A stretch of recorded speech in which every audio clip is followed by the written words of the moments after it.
In 1884, residents of Bristol joined together to bring public drinking water and fire protection to the city, creating the privately owned Bristol Water Company. In 1913, the city of Bristol purchased the company and thus created the Bristol Water Department. In 2018, a city charter revision united the water and sewer departments because of similarities between the two, forming the Bristol Water and Sewer Department.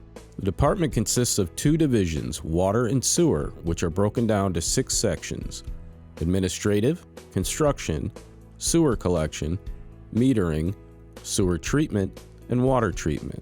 The department has 60 full-time employees dedicated to providing water and sewer service to the city's 60,000 residents, 24 hours a day, 7 days a week. We get asked a lot, where does our water come from? Or where does our water go? The journey of water for the city of Bristol starts and ends in a stream. Come along with me as we travel through this process. Our drinking water starts its way to the city in any of our 6 reservoirs and 5 wells, all of which are maintained by our water treatment section. We own over 5,000 acres of land in the watershed around our reservoirs to protect our valuable resource from contamination.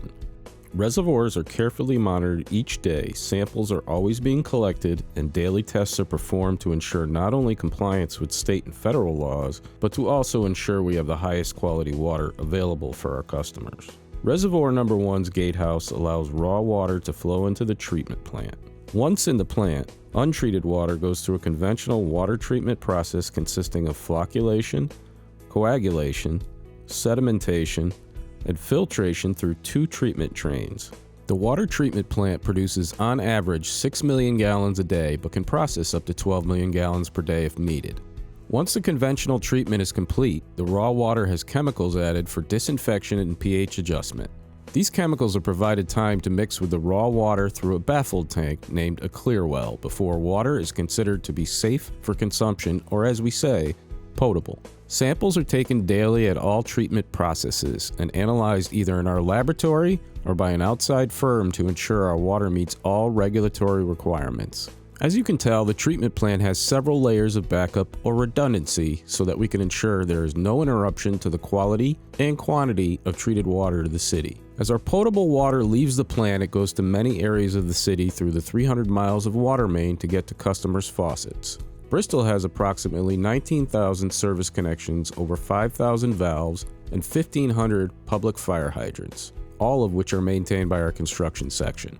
Some of Bristol's water mains date back to 1884 and are still in service today. People may believe that a water main dating back to the 1800s is old and may not be as good as a newer main. However, iron produced for these old mains was much stronger prior to World War I, and these mains have proven to be higher quality than water mains manufactured in the 1950s. Strategically placed pump stations throughout the city move the water across the varying elevations of our city into our water and storage tanks. The 1,500 fire hydrants are not simply there for the firefighters to rely on, but also used to perform yearly flushing of the water mains.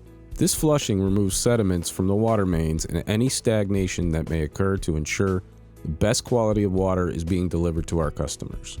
No matter how strong a water main is, breaks do occur, and we average approximately 25 per year, which is much lower than the national average of 40 per year. These breaks are never something that can be predicted and can occur at any time, day or night. Our construction section has staff readily available 24 hours a day to make all repairs needed. Once the water enters the building, a meter measures all consumption. Our meters are routinely replaced and tested per American Water Works Association's recommended frequency of 8 to 10 years. Wherever the water is used in the building, it eventually goes down the drain, which starts the next chapter in its journey back to the stream. Either going down the drain or toilet, at this point our water changes from potable drinking water to wastewater. Our sewer division's main job is to protect the environment by treating our wastewater to remove any possible pollution before releasing it back to the stream. Our department provides sewer service to approximately 90% of the city's population. Wastewater is a term used for any water leaving a house, business, industrial facility, and restaurant. Wastewater flows through pipes, manholes, and other various infrastructure referred to as the collection system. The collection system consists of over 245 miles of sewer lines, 5,660 manholes, and 16 pumping stations to get to the water pollution control facility. The wastewater treatment plant is designed to process an average of 10.75 million gallons per day, with a peak flow of 33.34 million gallons per day. The success of our city sewer system begins with what should not be put in it. Things like sanitary wipes, fats, oils, grease, rags, rocks, sticks should never enter the sewer system. Once the wastewater arrives at the treatment plant, it gets treated through various processes to remove pollutants. Wastewater is then allowed to flow through various tanks called clarifiers and aeration tanks. There, the wastewater will settle, removing solids and break down waste containing harmful pollutants harmful to rivers, streams, and aquatic life.